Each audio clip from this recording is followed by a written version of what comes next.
At Duluth International Airport says recent construction projects have not only helped them, but they're boosting our local economy. Last year, they completed more than $24 million in projects as part of the Duluth Airport Authority's Master Capital Plan.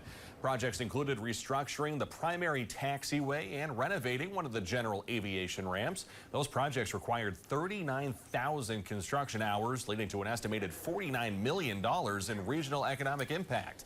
They believe that work supported more than 200 jobs, both directly and indirectly.